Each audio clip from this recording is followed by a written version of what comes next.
This is Father Paolo Fedrigone. It's an Italian Consolata missionary. He's working in the United States, but he was in mission also in Kenya, and now is the delegate superior of the group of the delegation of Canada, Mexico, and United States. Yes. Father Paolo, what are the biggest challenges of the mission in the north of this continent? I think the biggest challenge that I see in North America is neoliberalism, especially these times, which I don't think I need to specify. And in the United States, maybe not many know that there are 40 million people who live under the level of poverty. And there are situations like the one of what are called the Black Americans, Indian or native peoples. We are present especially with immigrants. And the immigrants, which is also has become a problem, immigrants especially from Latin America. And this for us is, we focus on that in California, which is just practically across the border from Mexico. Canada, we have two presences, one in Montreal and one in Toronto. Montreal is the French-speaking Canada, affected by a very deep secularization. The church there was very kind of, how can I say, present, in all levels of society. Even Montreal itself is an island, 3 islands, and the islands are named after Jesus and Mary. But now nobody remembers that. Very few people go to church, and many have left the church. And what we do there is to practically, how can I say, take advantage of the sensitivity that people in French Canada have towards the other people of the world. They're very open to welcome people.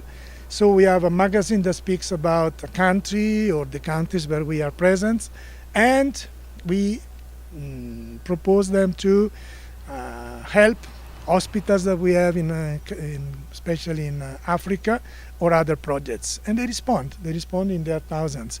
Toronto, very different. Toronto, we have a parish. We have people of any color and any culture, Filipinos, Pakistani, Indonesian, all Catholic, of course. And some of them are there because they are refugees who are had to leave their countries because they are Catholic, of religious reasons. And our parish has become practically the place where these people are welcomed, and they are given the possibility of finding other people who are in the same kind of situation, and therefore to find friendship and to new bonds of other people. Mexico, 2 presences, Guadalajara and in the south. In the south, in Chiapas, we have a parish in an area that is quite disadvantaged with problems of criminality, drug trafficking. 2 of our young missionaries work there. One works with the university students, while the other one internet and so on, while the other one instead works with the people, the young people there of the area, and he tries to, and he has quite a good number of young people, who stays with him, he play football and so on, and in that way, keeps them out from the roads and from, dangers of drugs and alcohol and these other things. Instead, in Guadalajara, they have specialized somehow in accompanying people who are affected by domestic abuse, violence, and or family that are disrupted because of alcoholism, because many times the father is absent, either because he's emigrated, most of the cases to the United States, or because he doesn't take care of his children. And therefore they try to be near to them and offer them some kind of, how can I say, support that, helps them to overcome their own problems. So these are practically the challenges and the way we as Consolata missionaries are trying, to deal with them. It's very interesting, this work in the United States, Canada and Mexico. Paolo, could you tell us a bit more about Mexico?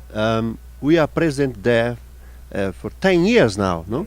What are the projects for the future, no? The plans for the future in Mexico? Yeah. Yes, 10 years this month.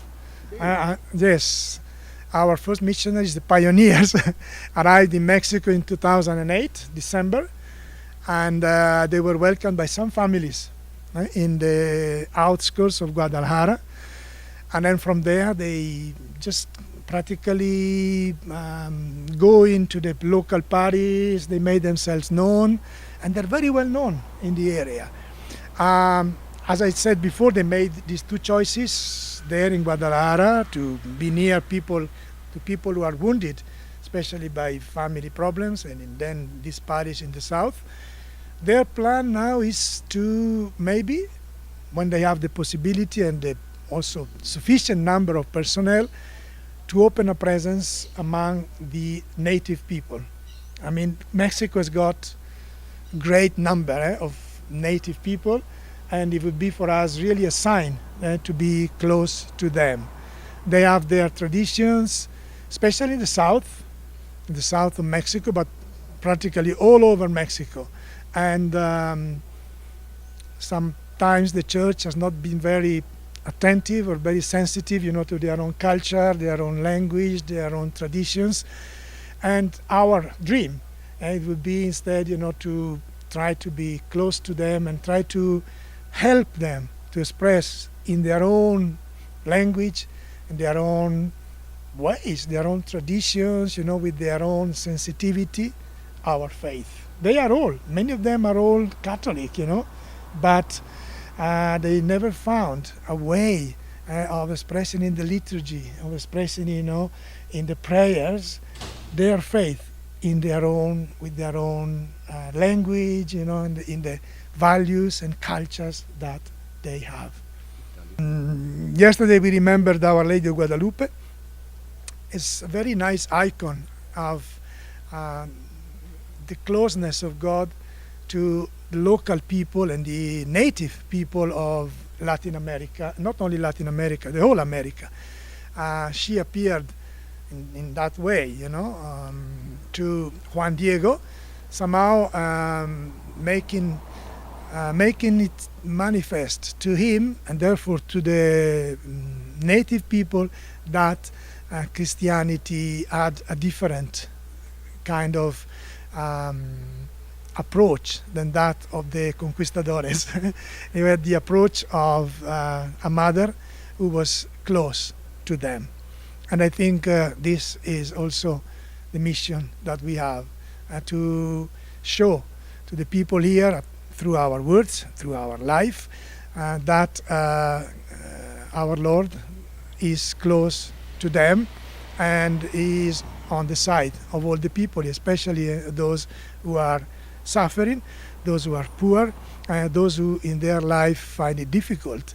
And the Lord is on their side, and we try to be somehow His sign. And for this, I humbly ask you to pray so that we may, in our little ways, try to accomplish this mission. Thank you.